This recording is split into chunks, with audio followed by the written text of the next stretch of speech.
Yo, what's up mga ka-wires? So ngayon may ginagawa tayong subwoofer box na ilalagay is GT5-12 ng JBL. So yan, dual 12 inches yan. So ito yung ating computation sa ating box. So ito yung computation sa tono ng ating box. So yung total cubic feet nung dimension yan na 15 height by 36 na length and 15 uli yung depth nya is total of 3.638 cubic feet yung internal volume nya. So this, yung port displacement natin sa computation ko umabot ng 1.536 cubic feet yung port displacement. Tapos yung drivers wala gaano ako malinaw na port driver displacement na makita sa GT5 series. So inassume ko na lang katulad sa ibang mga drivers na naglalaro sa 0.060 cubic feet. So dalawa siya kaya 0.120 cubic feet yung port displacement. So ito yung total natin internal volume ng ating chamber na subwoofer. Yan. Chamber. So meron tayong 1.982 cubic feet. Tapos para makuha nga natin yung tono na kailangan natin, kasi yung driver na ilalagay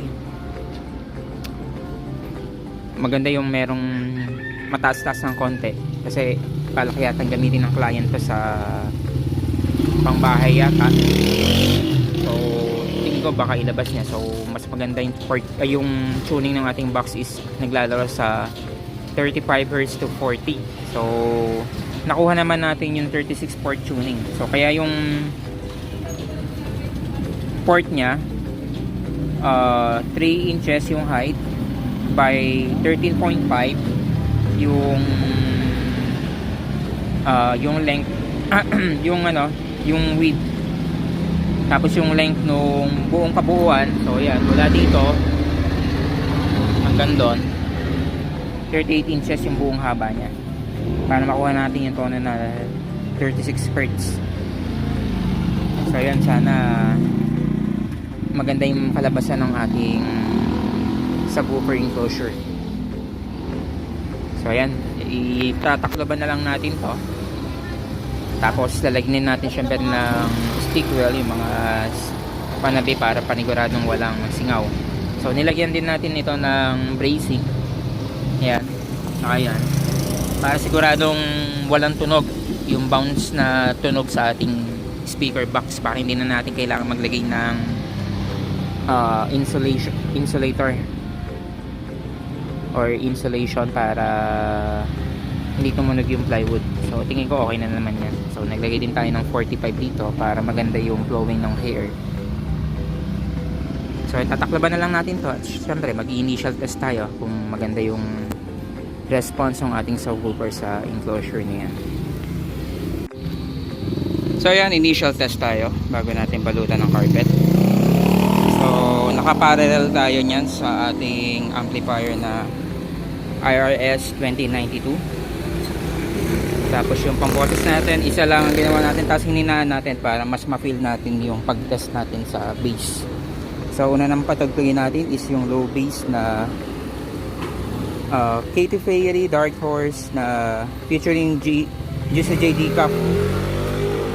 So yung frequency response ng kanta nito is 44 Hz. So pasok sa ating tuning ng ating box na 36 Hz. So na playing. So hininaan natin yung boses para mas ma-feel natin yung bass. Let's play.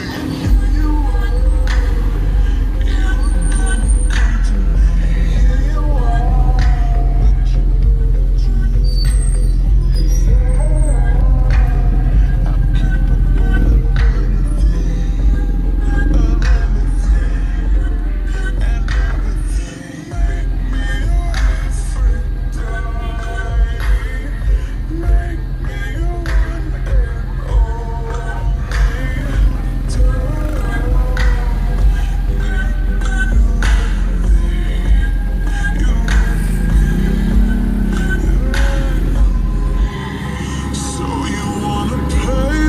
Subok naman tayo ng mas mataas ang bass. So sa techno remix muli tayo para hindi tayo nadadali ng copyright. So i-credit na lang natin syempre yung gumawa ng mix. Sa panahon ngayon, wala kang pwede na. Kahit saan pa yan. Sa preparations, sa freshness.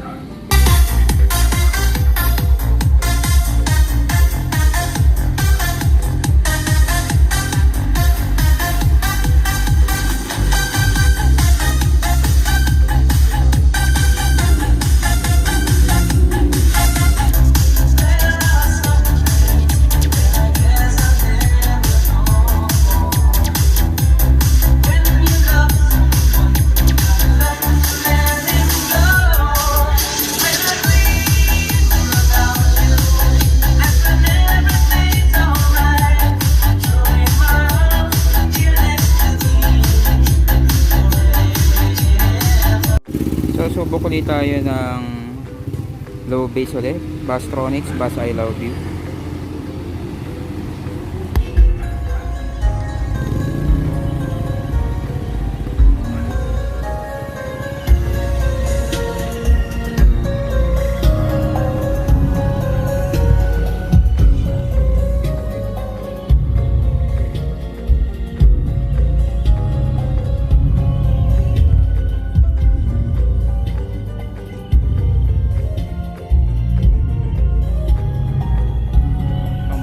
Excursion niya.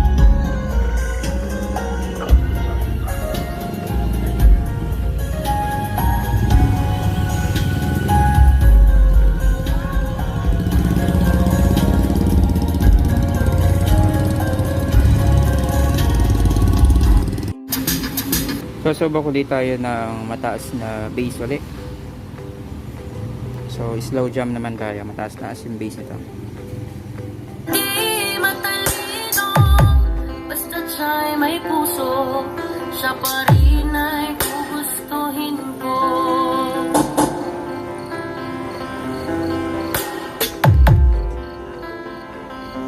Hindi kinakailangan masunurin sa magkulang. Basta siya ay magalang at mapagkakatiwalaan. Kahit hindi gwapo,